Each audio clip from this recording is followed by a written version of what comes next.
Hey friend, how's your practicing going? Have you been trying things out and exploring your sketchbook? I hope so, because we're going to start putting some of what we've learned into practice. We're going to build some heads today.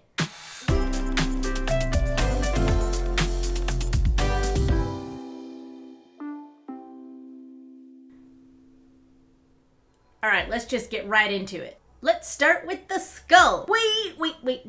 If you're drawing a character with more showing than just their shoulders, you may run into a predicament where the head and the body don't quite connect. This can often happen when you focus on drawing the head before anything. But I just love the characters so much, I couldn't help it. Well, help it, because this is when we consider things like weight and gravity into a piece, but we'll get there. In the meantime, here's a quick tip. Save yourself time figuring out those poses by drawing your head last. Focusing on a head too early can commit you to a placement that doesn't work for your piece, so it's better to build out your posing and image composition before detailing too much. A good way to offset this is by placing your torso or your body first. The torso is going to be the heaviest area of mass on the body, so when it comes to gravity and weight, your torso will control where your head goes. By keeping that in mind and drawing the torso first, your head can be placed more accurately. It's easier to place a heavy thing first and place lighter things around them. That way your characters don't have broken necks.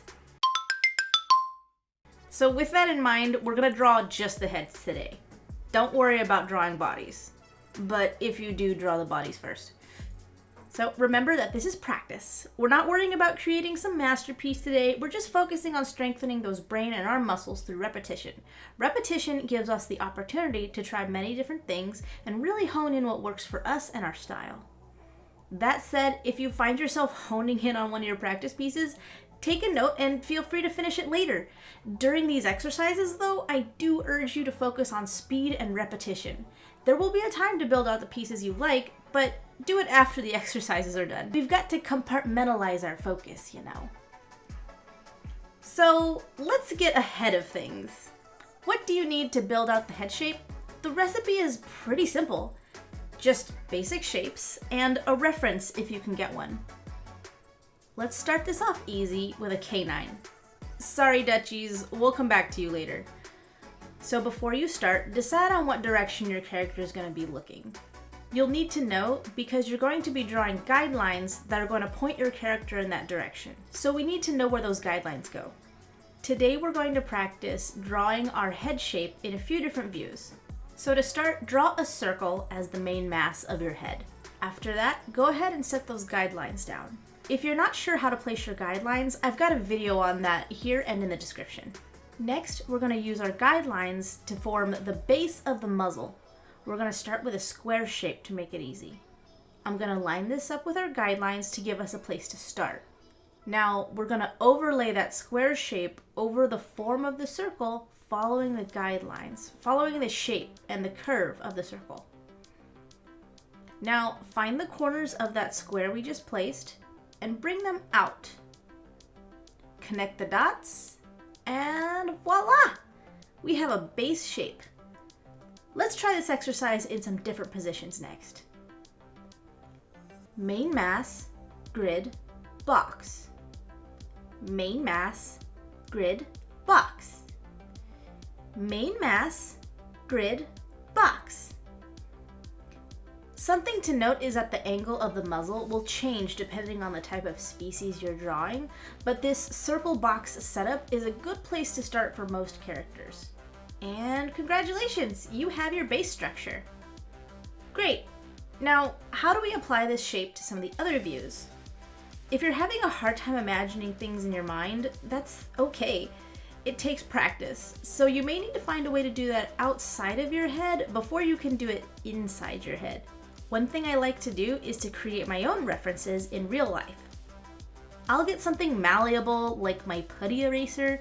I like to use my eraser because it forces me to focus on repetition. Since I'll eventually need to use my eraser at some point, it can't stay molded forever, and it's nice to have in a pinch. You can collect small items like toys and use those for reference as well, But I personally like to just mold my own because it gives me the opportunity to improve and really create a reference that matches my style. Once you have your reference, try drawing a few different views. Focus on just the circle and the box shapes. Now we're going to use grids to try to flesh out the features. This is where your reference photos come in. So say for example, nose size. Let's look at our reference. The nose looks like it's about halfway down the front. So let's just draw a line across the middle here. The nose isn't quite as wide as the muzzle, so let's add some guidelines there. Now we have this box inside of a box, and we know that this is where our nose goes. Now we can do the same thing with the eyes. Use the existing grid lines as our starting points, and we can add lines to show how high up the eyes go or how tall they are. We can reference our photos to keep aiming for something more real, but we can also get creative and make them bigger and toonier. Grid it out. And there you go. That's a basic head block you can use to start building your characters. If you want to draw different species, it's going to be the same general concept, just with some slightly different shapes. Photo references are key. For example, if we want to draw a feline instead of a canine, we will want the square to be smaller and shorter. The bridge of the nose will be more slanted, and in a lot of cases, the head will probably be wider too. What about maybe a horse or a dragon? For those, we'll make the nose block much bigger in proportion to the circle, and probably have some guidelines track all the way up the face. It wouldn't be an online class without homework, right guys? So here's what I want you to practice on next. So go ahead and pick a real life species. Head on over to Google and collect some photo references. You're gonna need some different views, so do a little bit of digging. Next, open up that sketchbook. Find yourself a blank page because you're gonna need the whole thing. I want you to practice drawing our circle and block structure from different views.